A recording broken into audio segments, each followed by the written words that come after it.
क्या सोने के बाद हमारी आत्मा शरीर में रहती है या फिर कहीं और चली जाती है?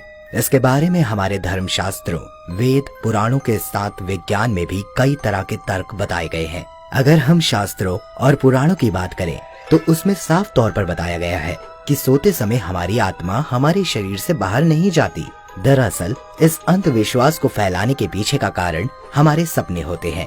आपने कई बार ध्यान दिया होगा कि सपनों में आप किसी जगह पर कुछ कर रहे होते हैं, कभी हंस रहे होते हैं तो कभी आप कोई डरावना सपना देखने लगते हैं, जिस पर विश्वास करके आप ऐसा मानने लगते हैं कि सोते समय आपकी आत्मा आपके शरीर से बाहर निकल गई थी। लेकिन ये बात सरासर गलत मानी जाती है।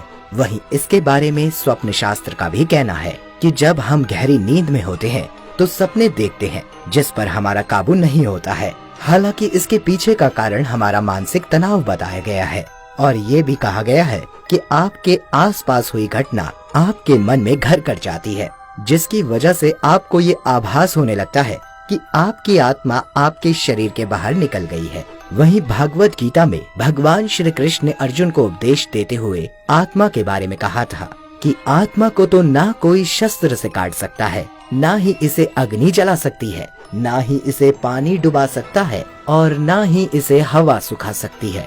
हमारी यह आत्मा उस पर ब्रह्म परमात्मा का ही एक अंश है जो कि इसे अजर, अमर, अविनाशी बनाती है। उसका कभी भी अंत नहीं हो सकता है। इस कथन के मुताबिक ये भी जाना जाता है कि आत्मा कहीं नहीं जाती है। वहीं इसका समर्थन करता हुआ एक साइंटिफिक पहलू भी हमारे सामने आता है कि सोते समय हमारी आत्मा हमारे शरीर से बाहर नहीं निकल सकती है। यह सिर्फ हमारे मन का एक भ्रम होता है, जिसके बारे में कई साइकोलॉजिस्ट का कहना है कि ये सब हमारे सबकॉन्शियस माइंड यानी अवचेतन मन के सहारे होता है। दोस्तों, इंसानी शरीर के अंदर दो मन होते हैं जिसे हम चेतन मन और अवचेतन मन बोलते हैं, जिनका हमारे जीवन में बहुत बड़ा महत्व माना जाता है।